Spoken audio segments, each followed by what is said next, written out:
niya ang balita na kailanman ay hindi gustong marinig ng sinumang mga magulang.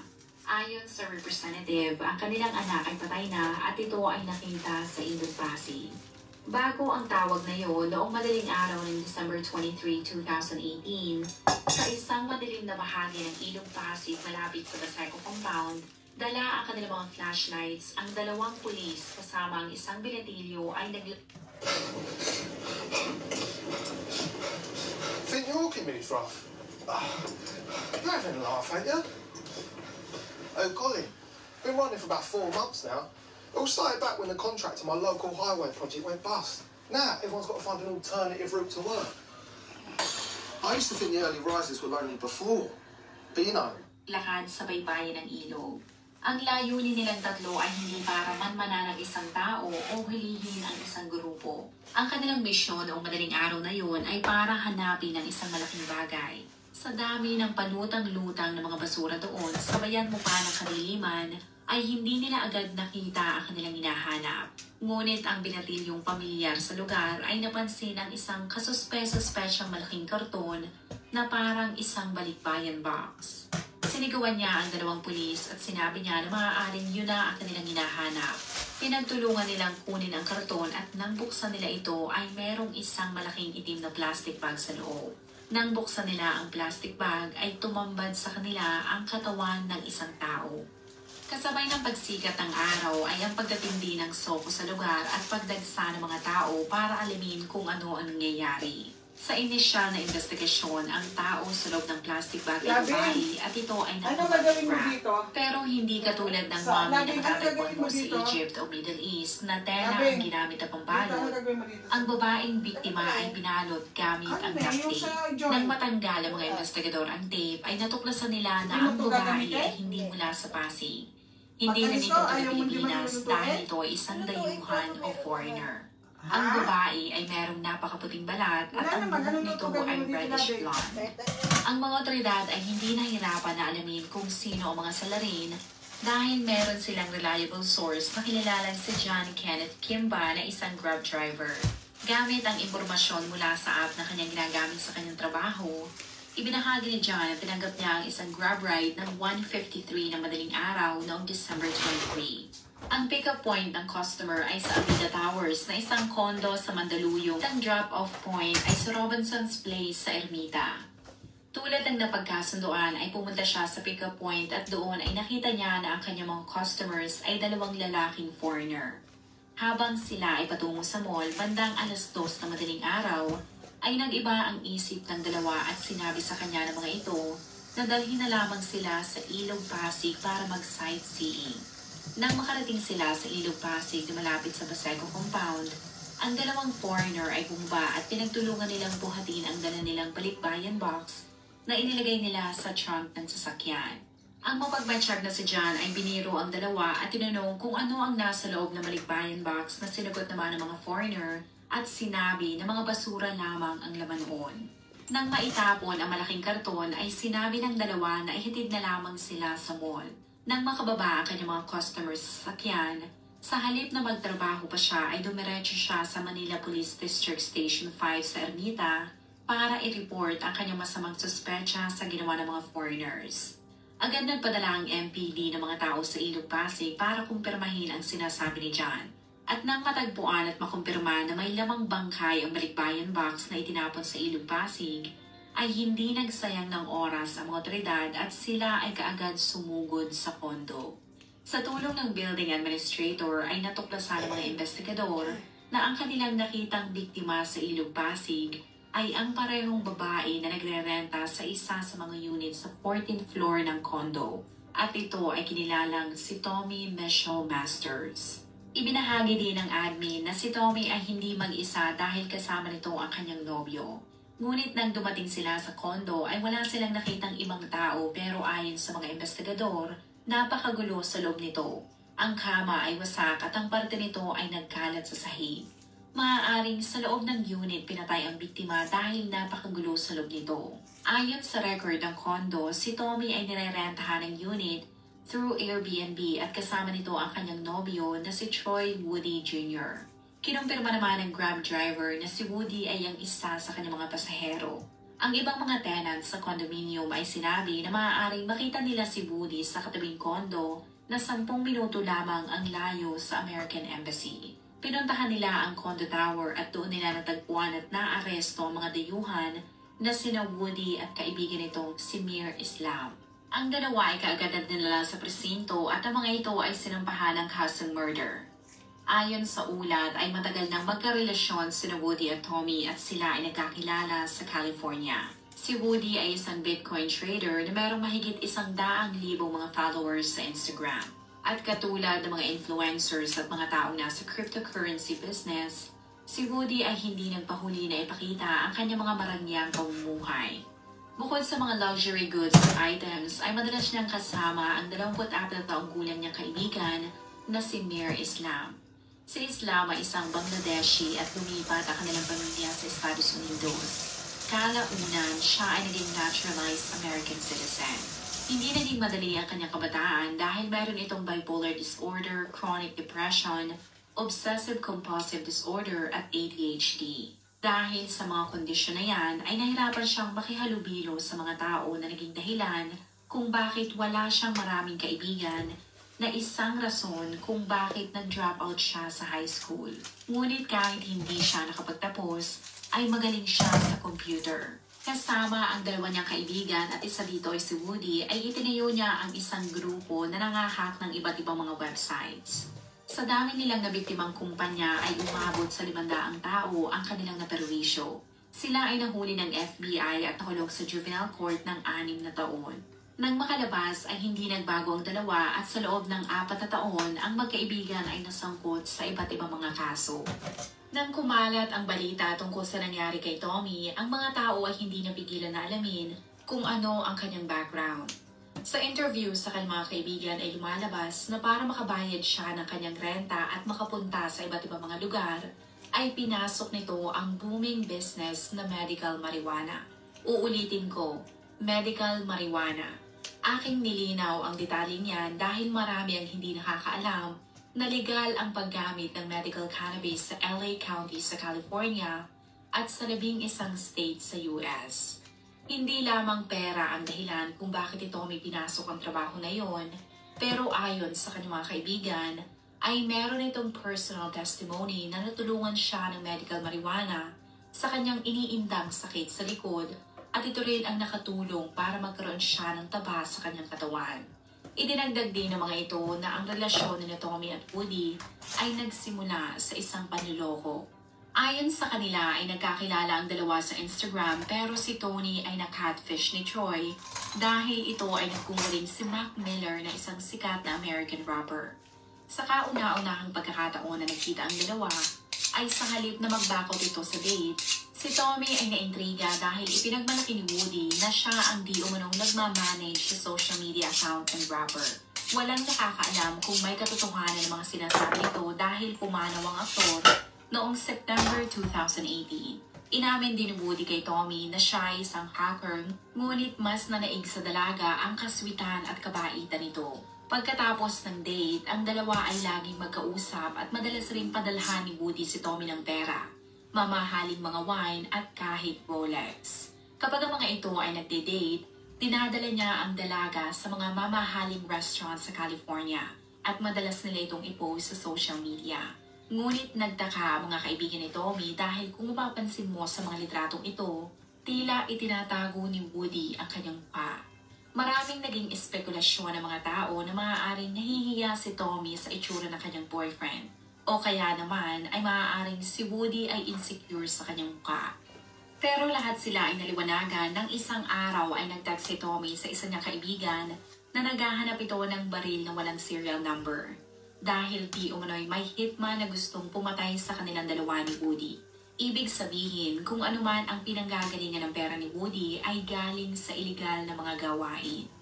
Nang tumanggi silang tulungan ito ay nabalitaan na lamang nila na iniwan na pala ni Tommy ang kanyang trabaho at buhay sa California dahil gusto nitong tulungan ang kanyang nobyo na makalabas ng Amerika. Ang magkasintahan ay nagtungo sa Ohio kung saan ipinakilala ni Woody si Tommy sa kanyang ama. Mula Ohio ay dumiretso ang dalawa sa Modoc, Indiana para makilala naman ni Woody ang pamilya ni Tommy. Ayon sa mga ito ay hindi nila gusto si Woody dahil sa tahimik at tila ito ay may itinatagong lihim. Maaari ngang tama ang kanilang hinala dahil napansin ng isa sa mga kapatid ni Tommy ang mga pasa sa leeg ng dalaga na indikasyon na ito ay sinasaktan ng kanyang nobyo. Ayon kay Sean na kapatid ni Tommy ay sinabihan niya ito na huwag magdalawang isip na magsabi sa kanila kung siya ay sinasaktan ni Woody. Pero tumanggi ito dahil hindi naman di umano malala ang pananakit sa kanya. Mula Indiana ay dumiretso magkasintahan sa Virginia kung saan nakatira ang iba pang pamilya ni Woody. Noong October 2018, ang magkasintahan ay sinundan si Islam sa Pilipinas. Ito ang unang beses na lumabas si Tommy sa Amerika kaya siya ay excited na bumiyahe at tuklasin ang ganda ng Pilipinas. Ngunit ang kanyang excitement ay napalitan ng kalungkutan dahil nang sila ay dumating sa kondo, pinagbawalan siya ni Woody na lumabas. Bawal rin siyang pumunta sa kondo ni Islam. Mula October hanggang December, lagi na lamang siyang nakatanaw sa bintana ng kondo. Kaya hindi na ako nagugulat na sumama ang kanyang loob. Ang kanyang nararamdaman ay hindi na niya itinago. Unti-unti niyang sinabi sa kanyang mga kaibigan at kapamilya na ang rason pala kaya siya pinagbabawalan na pumunta o isama ni Woody sa unit ni Islam dahil ang mga ito ay gumagamit at nagbebenta ng droga. Pinasok na rin ng mga ito ang money laundering. Ang magkasintahan ay madalas na mag-away at base sa salaysay ng ama ni Tommy. Noong mid-December 2018, nakatanggap siya ng message mula dito na humihingi ng pera dahil binasag di umano ni Woody ang laptop ni Tommy. Pinadalhan niya ito ng pera at kinumbinsi niya ang anak na bumalik na lamang sa Amerika kung hindi na maaayos ang kanilang relasyon. Sinunod ni Tommy ang kanyang payo at bumili ito ng ticket pabalik ng Amerika. Ngunit sa kasamaang palad ay hindi na ito nakauwing pay. Sa interview na ito kay Commander Bernaldez, ibinahagi niya na maaaring ang ikinamatay ni Tommy ay pananakal dahil wala silang nakitang anumang mga galos o sugat sa katawan nito. Naman siya mga sugat, maaari isa sa mga kinamatay niya siguro sa nasupukit, nasupukit o kaya nasakal kasi wala naman siyang mga sugat. Gusto ko lamang na i-highlight na mga sinabi niya ay isang speculation lamang dahil noong nangyari ang interview na ito ay hindi pa lumalabas ang final autopsy report. Habang ang magkaibigan ay nakakulong at naghihintay ng inquest proceedings, katulad ng inaasahan, sa interview ay nagturuan ng dalawa kung sino ang talagang mastermind. Ayon sa kwento ni Islam noong December 22, 2018, nakatanggap siya ng text mula kay Woody dahil gusto nitong magpatulong na bumili ng isang malaking balikbayan box. Ang eksplanasyon ay binigay sa kanya ni Woody ay di umano'y gagamitin niya ito para kunin ang mga gamit sa kondo dahil iniwan na siya ni Tommy at ito ay bumiyahe di umano papuntang Amsterdam. Pagkatapos nilang makabili ng malaking box, nagtungo sila sa unit ng dalawa. Sinabi ni Islam na yun ang kauna-unahang pagkakataon na nakarating siya sa kondo ni na Tommy. Pero sa halip na pumasok ay hinayaan niya di umano mag-impaking mag-isa si Woody at bumalik siya sa sarili niyang kondo. Pagkalipas ng 2.5 oras, bumalik siya sa condo ni Woody at ang balikbayan box ay puno na ng di umano mga basura. Sa bigat nito ay nagpatulong si Woody sa kanya na buhatin ang box. Sa interview ay itinanggi niya na alam niya ang laman nito dahil tiwala siya sa sinabi ng kaibigan na basura lamang talaga ang laman nito. Ngunit kung ang mga salarin ay pilit ang pagtanggi na may kinalaman sila sa krimen, confident naman ang mga otoridad na malakas ang kanilang mga nakalap na ebidensya laban sa mga ito. Una ay hawak nila ang kopya ng CCTV sa building na magpapakita na magkasamang isinilid ng dalawa ang balikbayan box sa trunk ng sasakyan ng Grab driver na si John. Bukod doon, sa examination sa katawan ni Woody ay nakakita ang mga investigador ng maraming galos at kalmot sa katawan nito na indikasyon na maaaring nakuha nito sa panlalaban ni Tommy. Sa teorya ng mga otoridad, si Woody ang pumatay kay Tommy at nagpatulong lamang ito kay Islam na idispatcha ang katawan ng dalaga. Ngunit dahil sa walang direktang ebidensya na magbibigay linaw kung ano ba talaga ang nangyari ay maraming espekulasyon ang lumutang. Katulad ng statement ng pamilya ni Tommy, Hindi sila sumasang-ayon sa Manila Police District dahil ayon sa kanilang teorya ay magkasabwat ang magkaibigan na sina Woody at Islam. Mas naniniwala sila na noong gabi ng December 22, 2018, dumating sa unit ni Tony si Islam at habang ang magkasintahan ay magkausap, unti-unting nilapitan ni Islam ang dalaga mula sa likod. Sinungga ba nito sa likod si Tommy at saka inilagay sa ulo nito ang isang plastic bag hanggang hindi na ito makahinga. Idinagdag nila na maaaring gustong patahimikin ng dalawa si Tommy dahil babalik na ito sa Estados Unidos at natatakot silang magsumbong ang dalaga sa mga otoridad ng kanilang mga iligal na gawain at saktong lang okasyon. Noong February 2019, ang dalawa ay nag-plead ng not guilty kaya natuloy ang trial. Pero walang nangyari noong unang araw ng paglilitis. Ayon sa ulat ay na-delay ang trial dahil dumating ang dalawa sa korte na hindi kasama ang kanilang mga abogado. Nang tanungin ng hukom kung bakit wala ang kanilang mga legal counsel, ay sinabi ng mga ito na ang kanilang mga abogado ay hindi magagaling. Hindi naman nagsayang ng oras si Judge Capco Umali kaya binigyan niya ang mga ito ng abogado mula sa PAO para umusad ang paglilitis.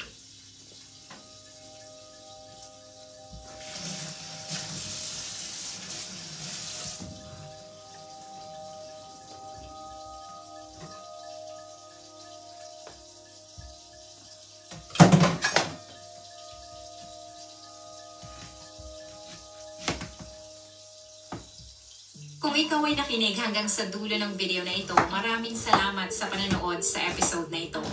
Please consider leaving a comment or i-like ang video na ito. At kung may kaso ka na gusto mong i-cover ko, please let me know. Magandang araw sa iyo, kabayan.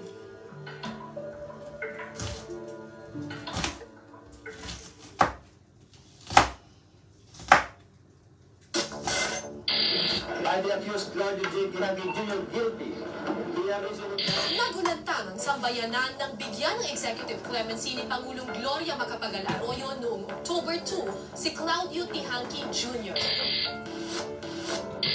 The secretary kept saying that we had been informed. Si Tihanki ang taong pumaslang kay Maureen Hoffman at Roland John Chapman noong July 13, 1991 sa loob ng Dasmariñas Village sa Makati. Bakit naging isang malaking issue ang pagbibigay ng pardon kay Claudio Tihanki Jr.? Ano nga ba talagang nangyari ang gabing iyon? I'm totally innocent. Ang mga tanong ng nakaraan, muli nating babalikan. Ako po si Cara David para sa Case Unclosed.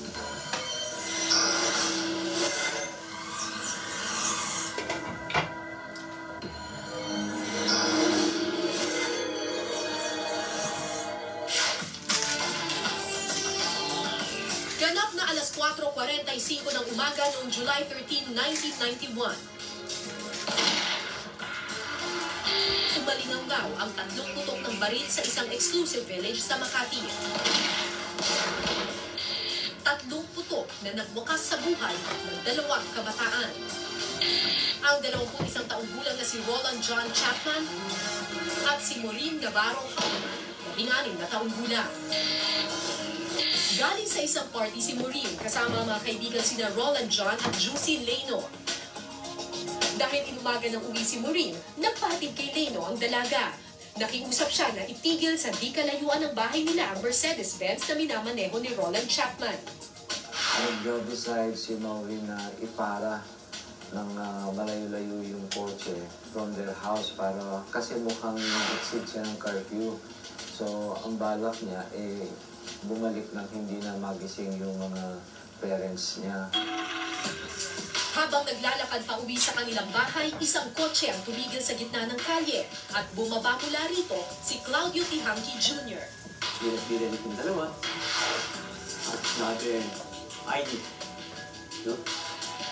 So, ito si Lenny naman, nilabas yung ID niya, ADD ID. Kinuha daw ni Tihanki at pinustap. Si Chapman naman, tinitignan yung pangyayari, bumaba. At nilapitan yung grupo ni Tihanki, Maureen at saka si Lenny na hindi napansin ni Tihanki na parating pala sa likod niya. So, nagtanong si Chapman na what's the problem, man? napalingon si T. Hanky at nakita niya si Chapman na medyo may kataasan din, bata pa, matipuno.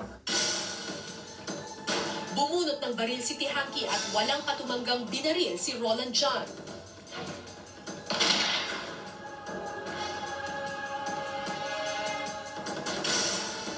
Sa nakitang pamamaril, nagpanik si Maureen at sumigaw ng saklolo. Pero walang dumating na tulong sa nagmamakaawang dalaga. Nung pinaupo, tapos sinabi huwag maingay, huwag sumigaw, umupo lang kayo. Umupo naman sa may bangketa sina Maureen at si Leno. Unang binawian ng buhay si Roland John dahil sa tinamong tama ng bala sa baga nito. Sunod namang binaril si Leno. Tinamaan ito sa may panga at bumulagta sa bangketa. Si Maureen ang huling tinutukan at saka binaril sa ulo. May ilang nakarinig sa pagputok ng baril, kabilang ng driver na si Vicente Mangubat at mga security guards ng village na sina Agripino Cadenas at Domingo Florese.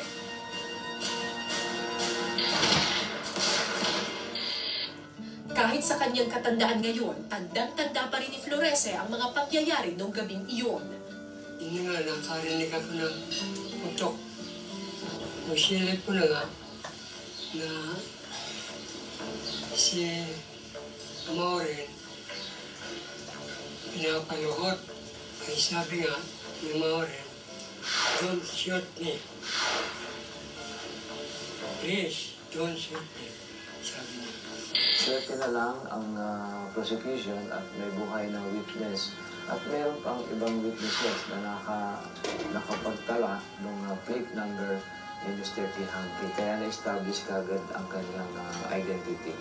Yung bumaril, nung pagkatapos na sugatan na si Maureen, yun na, umalis na siya. Doon pa nga dumaan sa kwan, sa harap ng pisto ko. Nakuha ko yung number ng number ay 566. Sa dalawang sasakyan sa loob ng village na may plakang 566, isa rito ay nakatala sa pangalan ni Claudio T. Hanky Jr. Pero na-rule out nila na hindi yung isa eh. Dahil I think he was able to establish na yung kotse wala dun sa malayo sa Dasmariñas. Malubhang naging kalagayan ni Leno at hirap magsalita dahil sa pagkakabaril sa kanya. Si Leno, sinuwerte dahil nag-deflect yung tama nung 38 revolver niya, nangipin niya. So, umislide, ang damage yung kanyang tongue at it took him some time to be able to testify in court. Sa kabilaan to, naituro at naidiin pa rin niya sa isang police lineup si Claudio T. Hanky Jr. bilang taong pumaslang sa dalawa niyang kaibigan.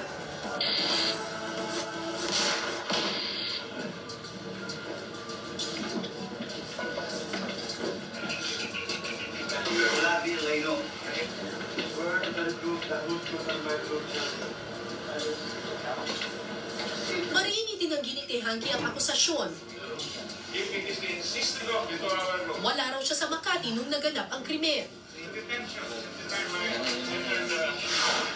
Ang information niya, nasa bahay siya sa Barrio Capitolio, natutulog. Basically, ang kanyang depensa ay alibi.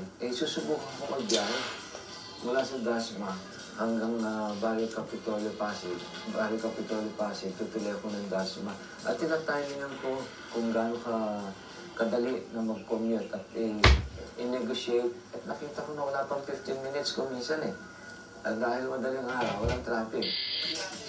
Sa apila ni T. Hanky, ibang mukha ng pangyayari ang nakita umano ng dalawang saksi, si Cadenas at Magubat.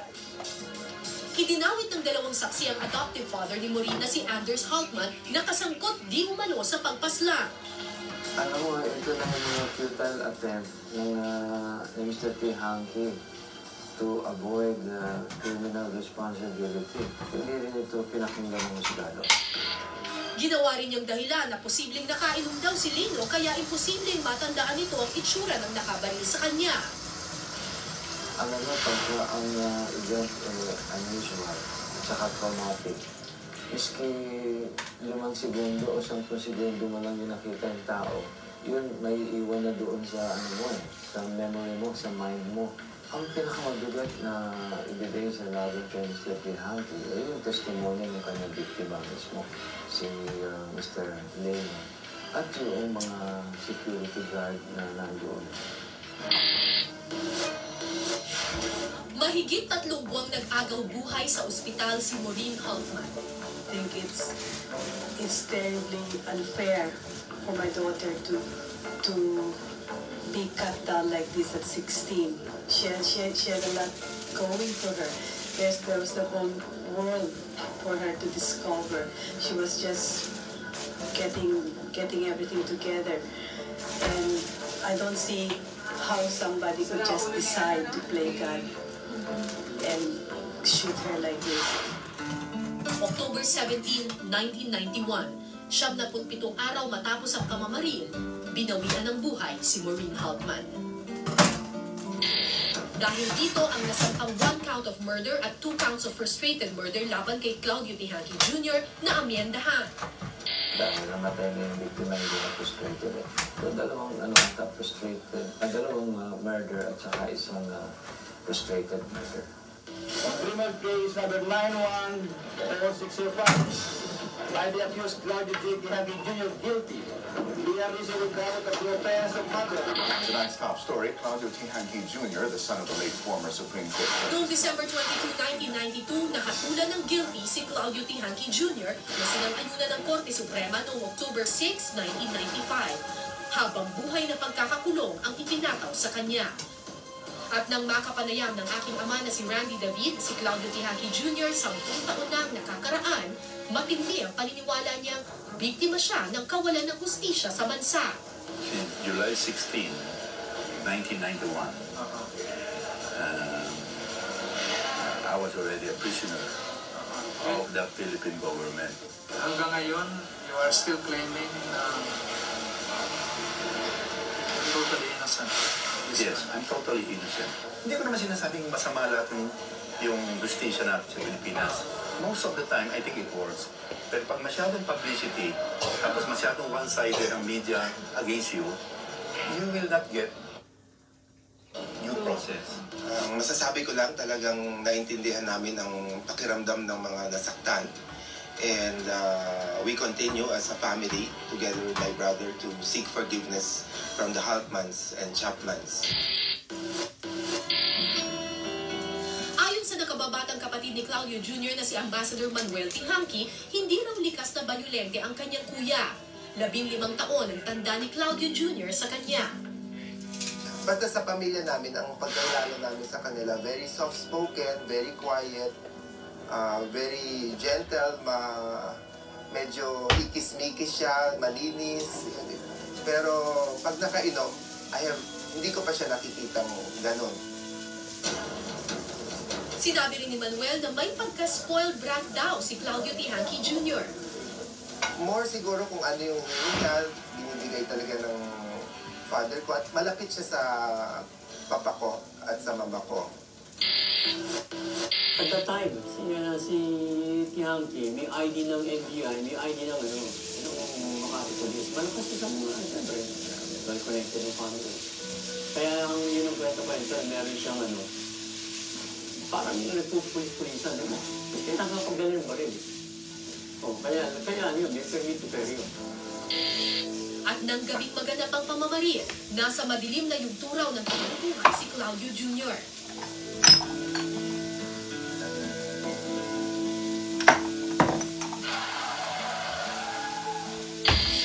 Nangyari yung trial, 3 malaking disgrasya sa kanya yung in 1991. Namatay na yung father ko, so he had not fully recovered kasi namatay yung father ko while my father was in New York. Nawalan siya ng trabaho at nasunog yung bahay niya. All of this happened in 1989 to 91. So, medyo talagang masama ang lagay niya noon. Parang meron siyang mild insomnia. Pag hindi nakatulog, nabilibot siya sa village ng ganung oras. At sinita nga niya itong si Maureen na naglalakad ng pauwi. Problema na sa kanya noon yung pagtulog kaya siya umiinom.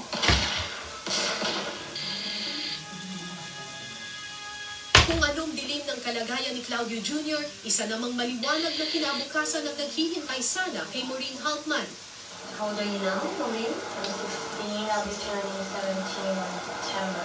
He came home one day and said that she was offered, or she would be offered, a modeling job. But I remember that she was going to get a modeling contract. And she was just ecstatic. And she had just received her first paycheck, the first paycheck of her life, which I think we still have, which she never had the opportunity to cash because she was shocked. Dahil sa isang kalabit ng gatilyo, ang maagang pagpanaw ng Maureen, sisihan na raw ngayon ni Claudio. Kailangan siya humingi ng paumanhin, kailangan siya mag-make reparation sa mga hotman. But that was many years later. That was more in 98, 99. Sumulat siya, kasama doon sa kanyang sulat na humihingi siya ng patawad. Yung 207 letter niya, sumulat siya na he admitted the crime. 17 taon na ang lumipas mula nang mapaslang sina Maureen Haltman at Roland John Chapman. Itong September 30, 2008, binigyan ng executive clemency ni Pangulong Gloria Macapagal Arroyo si Claudio T. Hanqui Jr. Para sa mga naulila, tila kahapon lang naganap ang pamamaril. Shocked, surprised, angry. I don't know what to say. A lot of things that have been sort of dormant for a long time are suddenly up like they happened yesterday. Ang executive clemency ay isang desisyon ng presidente upang gawing mas maikli ang naging parusa na ipinataw sa isang tao na napundik dahil siya ay nagkasala. Tanging presidente lamang ang meron kapangyarihan nito at kapag ginawa niya yan, ay isang politikal na desisyon. Marami talaga itong si ano. Ayon kay Manuel Quezon III, panahon pa raw ng mga Kastila nang pasimula ng mga gobernador general ang konsepto ng executive clemency sa Pilipinas. Nang hinatulan ng kamatayan si Rizal, ayon sa alamat na yon, umakyat ang nanay ni Rizal sa hagdanan ng Malacanang na nakaluhod upang hingin ang buhay ng kanyang anak. Sa totoo lamang, yung totoong naganap, mas masakit pa doon hanggang sa bakod lang siya pinayagan. Ang lolo niyang si dating Pangulong Manuel Quezon, regular daw na bumibisita noon sa Bilibid mula 1935 hanggang 1944 para magbigay ng pardon. Umikot siya talaga sa mga bilangguan at pinapakinggan niya ng personal ng mga kaso, ng mga, lalo na ng mga mahihirap. Noong rehimen naman ng dating Pangulong Elpidio Quirino, nagbigay ang Pangulo ng pardon sa mga sundalong Hapon kahit pa ang asawa at dalawang anak niya ay nasawi noong panahon ng digmaan. Sinabi niya, binibigyan ko sila ng pardon, hindi dahil wala silang ginawang masama, kundi hindi na pwedeng manatili ang masamang pakiramdam sa gitna ng mga Pilipino at ng mga Hapones. Bagamat hinangaan daw ng sambayanan ang ginawa ni na dating Pangulong Quezon at Quirino, hindi rin daw nakaligtas sa batikos ang ibang gumamit ng kapangyarihang ito. Kung titingnan nila yung mga pardon, saan pa ginamit yung mga pardon na yun upang tulungan ang mga kaibigan sa politika o kaya pagbigyan ng pabor ang mga nag-contribute sa kampanya. Yes. Kaya naman ang ama ni Pangulong Gloria Macapagal Arroyo na si dating Pangulong Diosdado Macapagal naging maingat daw sa pagbibigay ng executive clemency sa dating Hukbalahap leader na si Luis Taruf. Sabi niya, masyadong mabigat ang kanyang mga krimen. Ngunit, ang ginawa naman ni dating Pangulong Marcos, nung siya naman ang naging Pangulo, ay pinalaya niya si Taruf. Kung mas takot daw sa batikos ang mga presidente noon, tila baliktad na raw ang sitwasyon ngayon. Gumawa ng ingay ang magbibigay ng executive clemency ni Pangulong Arroyo kay dating Pangulong Joseph Estrada, dating Zamboanga del Norte Representative Romeo Haluspos, na nilinaw ng DOJ na hindi pa pinalat aprobado ng Pangulo. Pinakauli na kay Claudio T. Hanqui Jr. Tingin ko, linilin lang ng presidente ang taong bayan. Ang tanging binigay nga niya ay clemency. Bakit? Dahil kilala ng pamilyang Tihanki ang presidente. Dahil naninimbihan sa presidente ang kapatid ni Claudio Tihanki Jr. The president, of course, is sensitive. She is aware. She understands the sentiments of the family, but she felt that she had exercised her prerogative. Anong masasabi mo sa mga paratang na may bahid politika raw yung pagpapalaya sa iyong kapatid dahil malapit daw ang inyong pamilya sa mga Arroyo? Well, kami naman, taga-silbi lang ang father ko sa Judicial Department. Ako naman sa DOJ at ngayon bilang naglilingkod lang. So, I think sa clemency talagang humihingi lang tayo ng baka sakaling clemency or mercy. November 11, 1999 nang pirmahan ni Anders Haltman ang isang settlement agreement kung saan nakasaad na hindi tututol ang mga Haltman kung sakaling mag-apply para sa parol si Claudio Tihanki Jr. Nakasaad din dito ang pambayad danyo sa pamilya, kabilang ang bahay na nagkakahalaga ng 8 milyong piso. They would imply that, you know, we had received monies and we were... the way I see it, it was like we were so greedy so that we would be willing to exchange money for the murderers' pardon. And this is absolutely untrue. Hindi sila agreeable, pero nag-agree sila na hindi sila mag-o-object. Hindi sila tututol. January 13, 2003 naman, pirmahan umano ng mag-asawang Vivian at Anders Haltman ang isang satisfaction of judgment. The Haltmans did not object when asked about the possibility of giving Mr. Tihanki pardon, and the Haltmans thought that there was remorse on the part of Mr. Tihanki. He had served his time, and therefore they did not object when they were asked during the processing of his paper. Executive Secretary kept saying that we had been informed.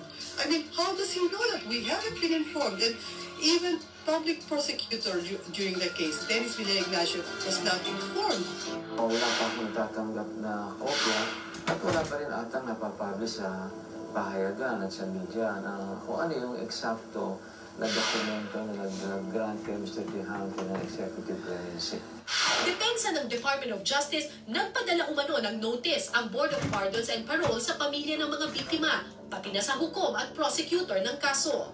Sobra naman yung ini-impose nila na kailangan pupunta pa sila siguro doon sa Sweden. Kakatok doon sa bahay nila para ibigay sa kanila yung notice. That is precisely why the notice was given to their lawyer. Isang notice din para sa publiko ang nailathala sa pahayagan noong October 2004 na nagsasabing isa si Claudio Tihanki Jr. sa mga posibleng mabigyan ng executive clemency. Well, at least pagkaintindi ko, talagang ang hindi sila na abisuhan na malapit ang ma-release. Oo. So talagang nakakagulat yun. December 22, 2003 nang mag-file ng petisyon para sa executive clemency si Claudio Tihanki Jr. Matapos ang 5 taon, pinangahan ni Pangulong Arroyo ang commutation order na nagpababa sa kanyang sintensya noong September 30, 2008. 17 years na siya with the good conduct allowance, 21 years. At sa batas, 40 years yung maximum term niya. Entitled siya humingi ng commutation after 12 years. So, inintay niya yung 13 plus years bago siya nag-apply for clemency. At in-apply lang niya nito pagkatapos namin humingi ng patawad sa pamilyang Haltman. There are 3 sentences here. There are 2 reclusion perpetuas, 1 reclusion temporal. There are 3 victims. So why are they only talking about the Haltmans? What happened to Chapman? What happened to Leno? Was it a pardon?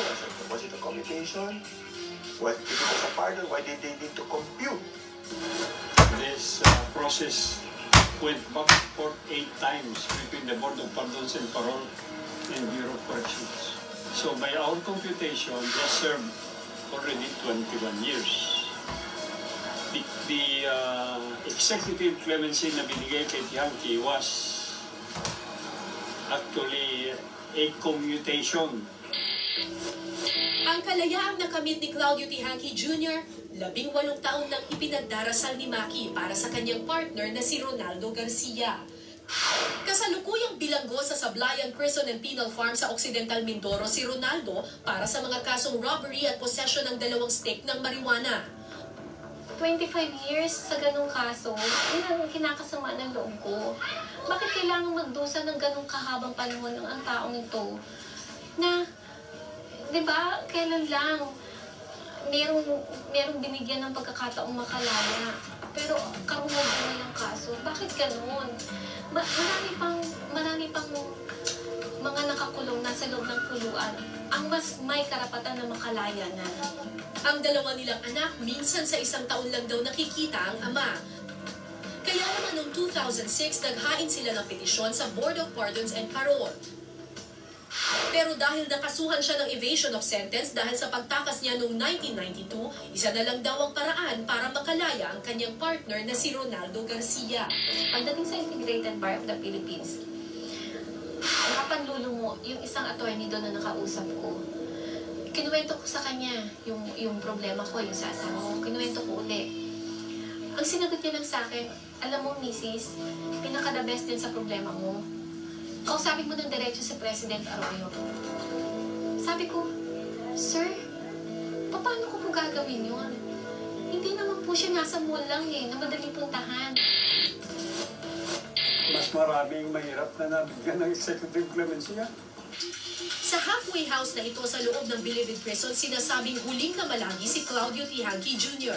Ang halfway house na ito ay pag-aari umano ni dating Zamboanga del Norte Representative Romeo Halos-Hos. Pero paglilinaw ni Manuel Tihanki, 3 hanggang 4 na araw lang daw na malagi rito ang kanyang kapatid. Hindi, yung halfway house, nakalabas na siya, wala pa siyang bahay kasi wala siyang tirahan. Doon siya muna natira. Pero yung kanyang sariling quarters ay simple lang, wala siyang may electric fan siya, wala siyang refrigerator, meron siyang maliit na TV, ganun lang. Sa bahaging ito ng dingding, sinasabing dumaan si Claudio Jr. para makaiwas umano sa media nang lumaya siya noong October 8. Well, nung unang kami nagkita, talagang sabi namin, nangyari na yung iniintay niya, pero nag-akabang kami at masaya siya, humihingi ng patawad, pero nagpapasalamat din na nabigyan siya ng isa pang chance. Kumusta na siya ngayon? Yun nga, naghihirap siya ng pag-ayos ng sarili niyang tirahan muna ngayon at naghihanap siya ng mga kanyang maitutulong sa ibang inmates niya sa Bilibid. So, nag-undergoing counseling siya. Pero kung magandang simula ang naghihintay kay Claudio Tihanki Jr., tila isang panibagong dagok naman ito sa pamilya Haltman. Sa nangyaring pardon, lalo pa raw tumindi ang kirot ng pagpanaw ng kanilang pinakamamahal na anak na si Maureen. And you think you got justice because the murderer was convicted, and then suddenly you try to get a normal life, we move back here to Sweden, and then now this happens again. I'm sorry.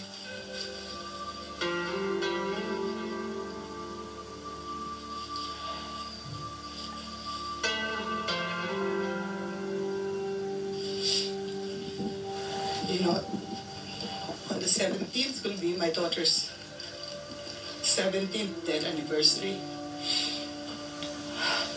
I've missed her so much. I cannot blame them for feeling bad because syempre sila ang namatayan. Pero I don't see whether government still has to do anything to reach out to them. Parang sabi, aaluin pa natin sila. Huwag ka na magalit dahil tapos na. I don't think that is necessary.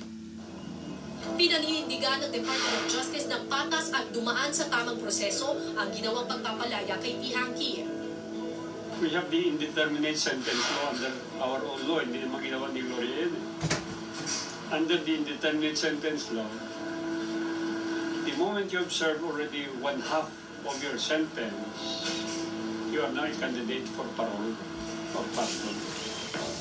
Noong October 15, naghain ng apela si Atty. Ernesto Francisco sa Supreme Court. Isa siya sa mga private prosecutors na humawak ng kaso. Sinasabi ko dito na the public respondents gravely abused their discretion in granting executive clemency to Claudio Tihanki and commuting his sentence. Pero ayon kay DOJ Secretary Raul Gonzales, suntok sa buwan ang apelang ito. Walang pakialam ang Supreme Court dito sa executive clemency powers ng President. So, I think the chances of that is very, very slim. Isang panawagan lang ang nais iparating ni Manuel Tihanki sa publiko.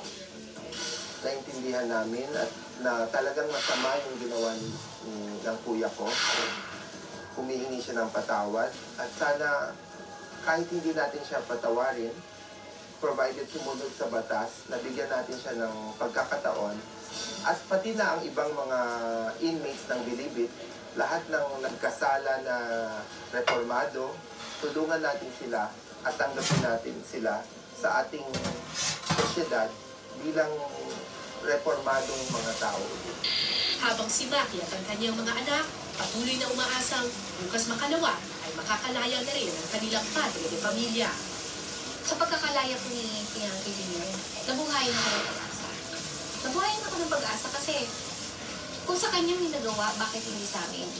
Kaya umaasa talaga ako, merong chance ang asawa ko.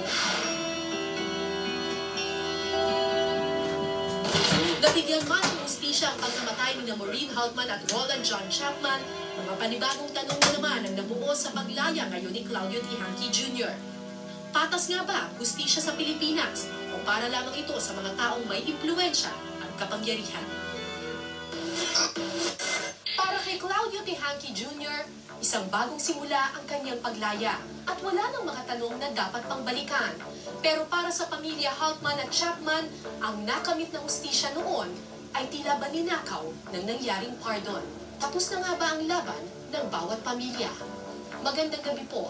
Ako po si Cara David para sa Case Unclosed.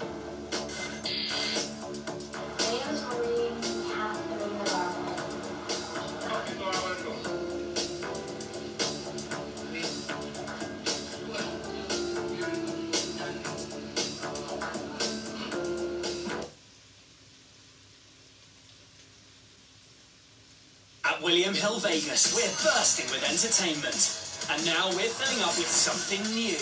It's V exciting, V surprising, and V rewarding. This is V Play, where revealing rewards couldn't be easier. Play your usual games, your usual way.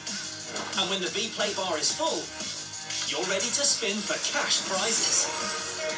V Play, only at William Hill Vegas, bursting with entertainment. Mababakas ang matatamis ng ngiti sa mga larawan ni Rosemary at ng kanyang asawang Amerikano. Nagkakilala noong 2012. Si Rosemary po, matagal niya na talagang dream makapag-US. Ikinasal, makalipas ang 3 taon. Hindi ko alam na magpapasal siya doon. Biniyayaan ng 2 anak. Alam ko yan sa kanya kasi hindi siya ganun. Pero ang kanilang masayang pagkasama, natuldukan ng misteryosong pagkawala ni Rosemary taong 2019. Mahigit 100 CCTV footages ang nakalap ng motorbad na may kinalaman sa mga huling sandaling namataan ang biktima. Tingnan mo nga, silipin mo nga baka pinatay ng Amerikano yun. At ang susi umunod sa kasong ito nakasalalay sa nawawalang 14 na minuto na hindi nahagip ng kamera. Ano ang nangyari sa loob ng 14 minutes na yun na hindi na nakuha ng CCTV?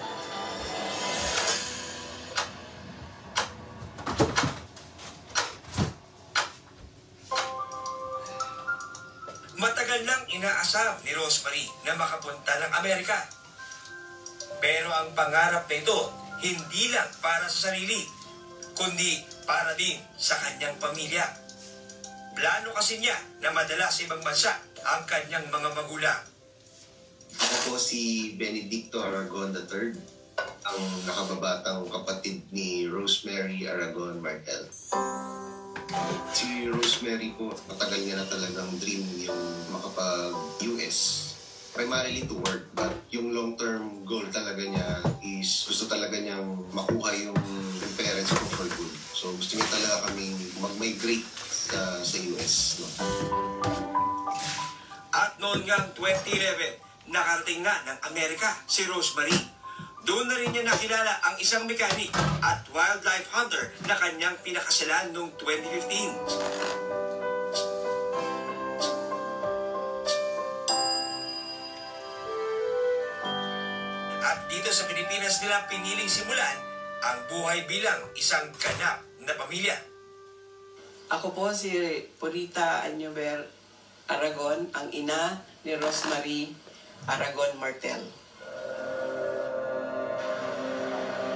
Noong unang makarating siya sa Amerika, hindi ko alam na magpapasal siya doon.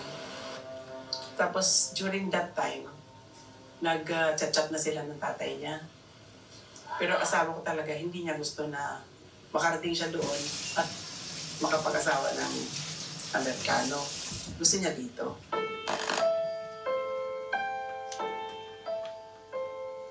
Sa loob ng 4 na taong pag-asama ni Rosemary at ng kanyang asawa, nakabuo sila ng masasayang alaala.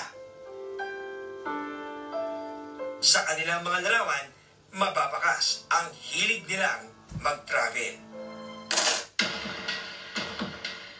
Katunayan, November 1, 2019, nakatakda sila magpunta ng Palawan. Pero ang plano magbakasyon, hindi natuloy. Dahil September 26 nung taong yun, si Rosemary, bigla nilang naglaho na parang bula. At dahil niya ilang araw nang hindi pumapasok ng opisina, nagpunta sa bahay ni Rosemary ang isa sa kanyang mga katrabaho, si Jerome.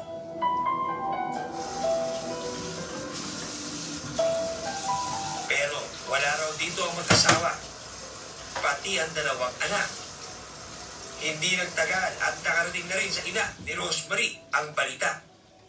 Yun na yung sobra ng iyak na ako ng iyak. Alam ko may masamang nangyari kasi hindi siya ganun. Bago umalis siya, nagpapaalam sa akin, Mama, pupunta kami sa ganito, pupunta kami sa ganito, tingnan-tingnan yung bahay niya, ganun. Hindi siya ganun. So, na-alarm na ako doon na may masamang nangyari. Ang misteryosong pagkawala ni Rosemary, personal na inilapit sa akin ng kanyang mga kaanak na isinangguni ko naman sa National Bureau of Investigation o NBI. Parte ng kanilang pagsisiyasat ang pangangalap ng impormasyon tungkol sa nawawala. Ako si Agent Terence. Ako ang agent of case sa kaso ng pagkawala ni Rosemary Martel. Ang background. You're watching a toothbrush play Billie Eilish. But did you know there's a YouTube music app where you can also listen to the DM version, the Ska version, and of course, the original version, duh. Get YouTube Music Premium. Ni Rosemary ay more on the HR offices ito nagtatrabaho eh. Sa pinaka-recent na company na pinagtrabahuan niya, para siyang Associate Director ng Personnel Division yung office na yun. Ngayon, pagkababan nito sa mga bata nito sa... Nangalap din sila ng CCTV footage na posibleng makapagbigay linaw sa pagkawala ni Rosemary.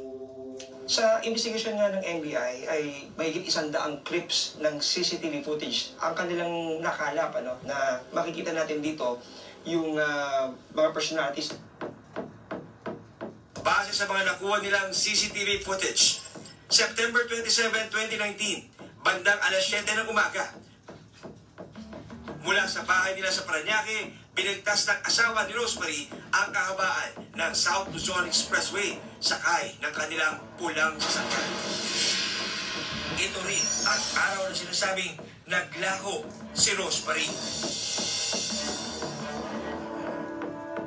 Sa kuha ng CCTV na nakakabit sa dinadaanan nilang tollgate, makikita nakalog ang isa nilang anak habang nakupo naman sa front passenger seat ang kanilang bunso. Pero hindi maaninag sa sasakyan si Rosemary. So, yung kasama dito, sir, yung footage sa SLEX. And then, saan nga silang umexit? Tanawan exit sa Batangas. Dito sila nag-exit. Hanggang sa makarating sila sa may barangay ang Bulong. At dito yung huling CCTV footage ng na-document na nakitang pumasok itong sasakyan. May sumunod na CCTV pero hindi na siya lumusok doon. Although sa nakalap nating mga CCTV footages, doon sa huling CCTV na nakakuha sa sasakyan na pumasok ito sa Ambulong Barangay at bumalik ulit ito after 14 minutes. Yung 14 minutes na yun, palaisipan din lalo yan sa atin. Base rin sa mga nakalap na CCTV footage, napag-alaman na hindi sa bahay nila dumiretso ang asawa ni Rosemary pagkagaling sa Batangas, kundi sa isang hotel sa Makati, kung saan naka-check-in ng mga panahong yun ang kanyang ina.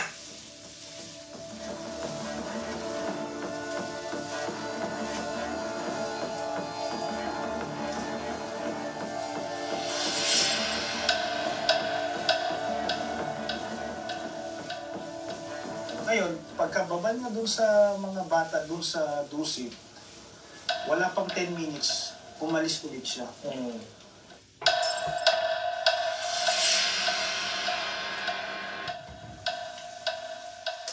Tapos, bumalik na siya, alas 11 na ng gabi.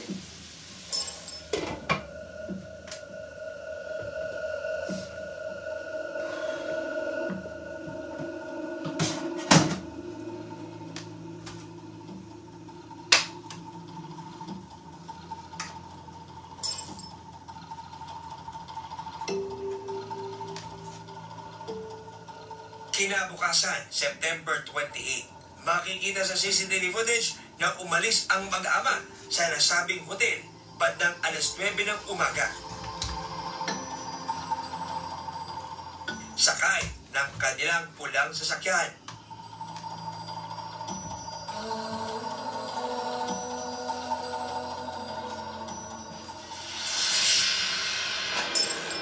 Nang bumalik sa hotel kinahaponan, nakasakay na lang sila sa taxi at may bitbit na maraming bagahe. Alas 8 na ng gabi,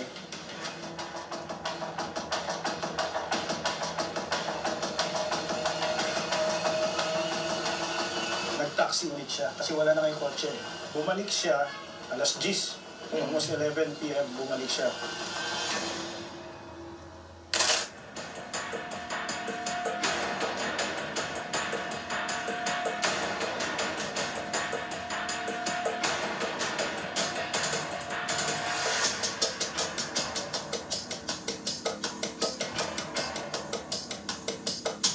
Pero bandang 4:43, yan na yung time na sumakay sila sa van lahat. Papuntang airport na. Kasama na yung nanay. Nanay at dalawang bata.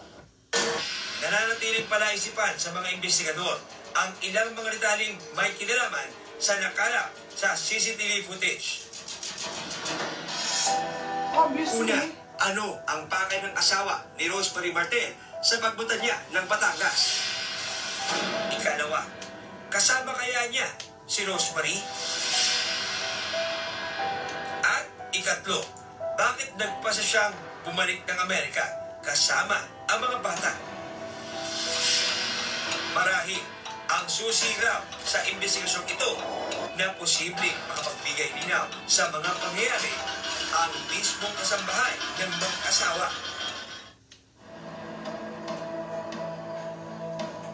Sa pagpapatuloy ng investigasyon ng NBI, lumalabas na ang huling nakakita ng buhay kay Rosemary Martel isang araw bago siya nawala ay ang kanilang mismong kasambahay.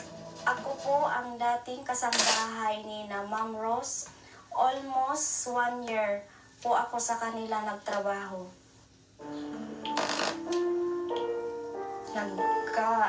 Nagka-chat kami sa Facebook. Kasi nag-post po siya sa Facebook na naghanap po siya ng kasambahay po. Ayun, tinext ko po siya. Pagkatapos nag-reply din po siya.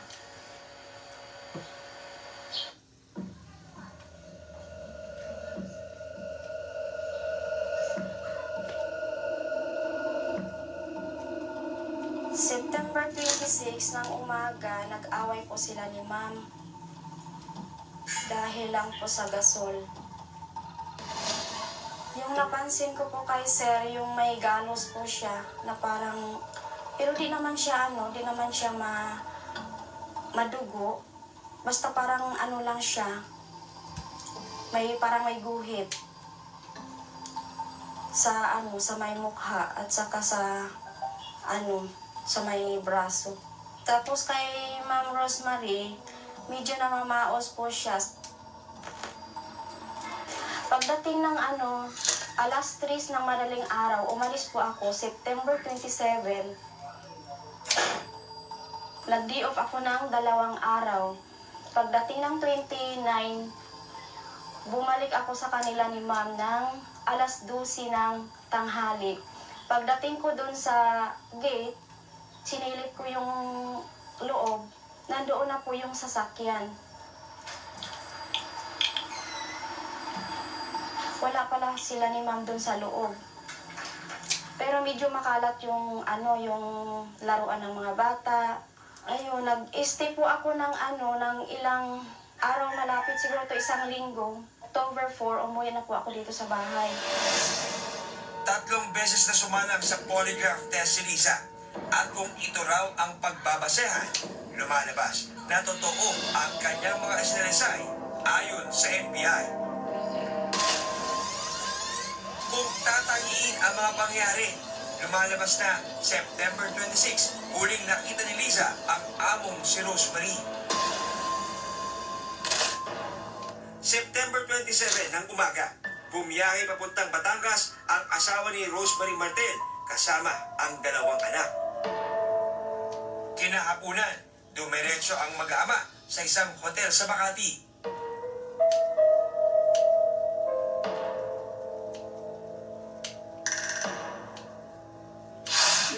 At makalipas lang ang 2 araw, September 29, lumipad na sila pabalik ng Amerika.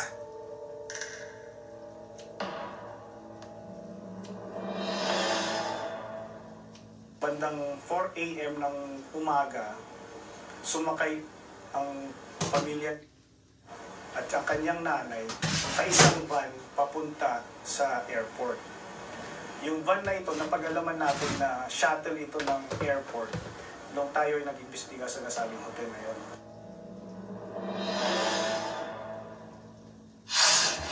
October 2 naman, nang mag-reply ito sa katrabaho ni Rosemary na si Jerome. Nasa Amerika raw siya at hindi rin daw niya alam kung nasaan.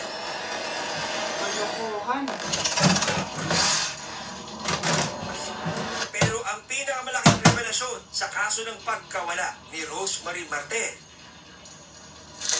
manggagaling pala mismo sa kanyang asawa.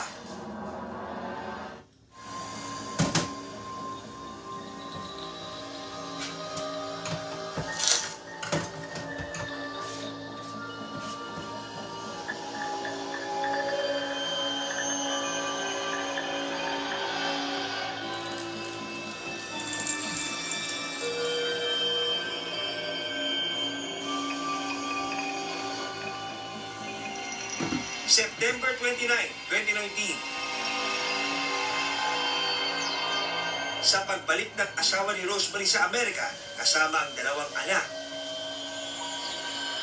may isang mahalagang impormasyon siyang inamin sa kanyang mismong kapatid.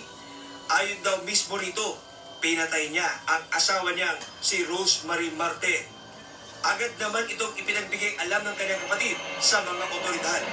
Bali sa impormasyon na binigay sa atin, ang sinasabi ng source ng FBI doon, napatay daw si Rosemary sa pamamagitan ng pagsakal.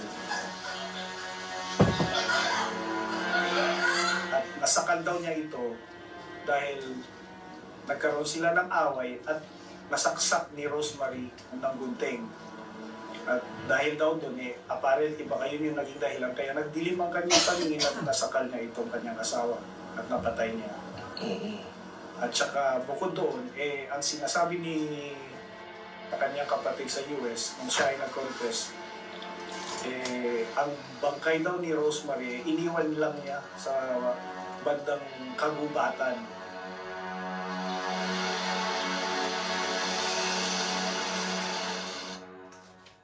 Ang impormasyong ito na nakuha ng Federal Bureau of Investigation o FBI, agad nilang ipinarating kina Agent Terence at sa NBI.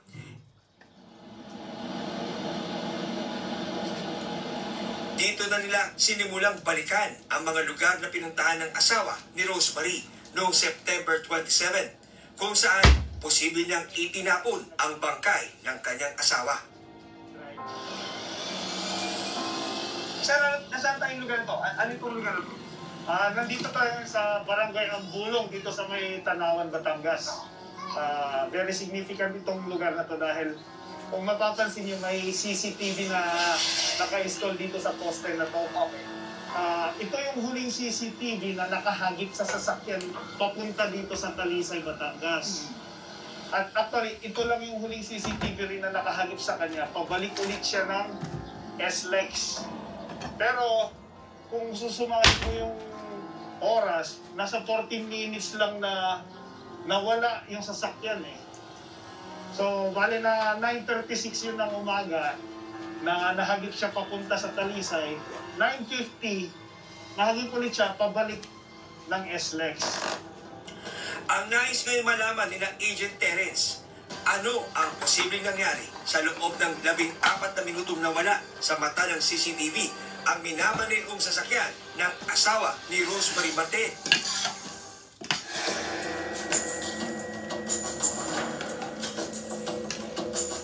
Kung pagbabasehan ang mga nakalap na impormasyon ng mga otoridad, pati na ang mga salaysay ng ilang mga kakilala at kaanak, lumalabas na pinatay si Rosemary Marte ng kanyang asawa sa pagitan ng September 26 pasado alas 10 ng gabi at September 27 bago mag alas 7 ng umaga.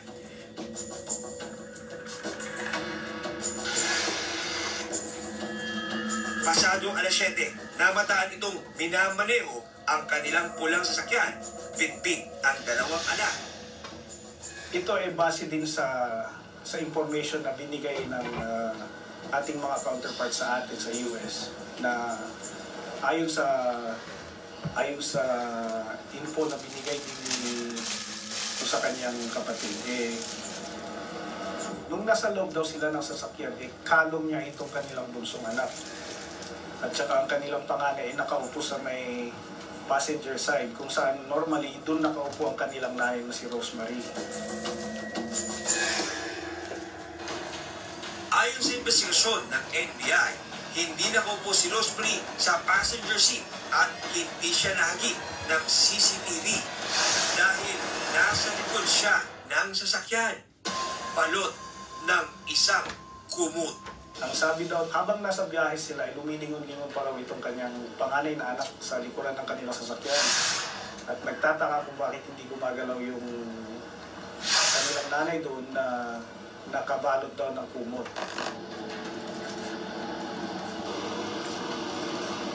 Sa Tanawan, Batangas, huling namataan ang nasabing sasakyan.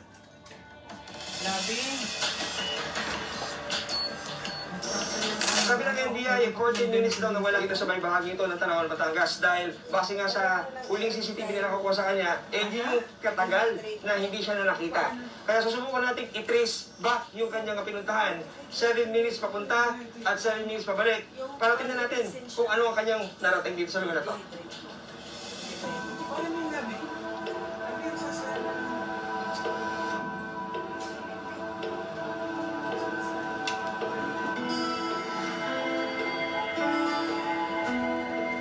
Babata nga tayo sa 7 minutes at narating na natin yung pinaka-point kung saan yung CCTV na sinasabi ng NBI na hindi na nakunan doon dito sa pen.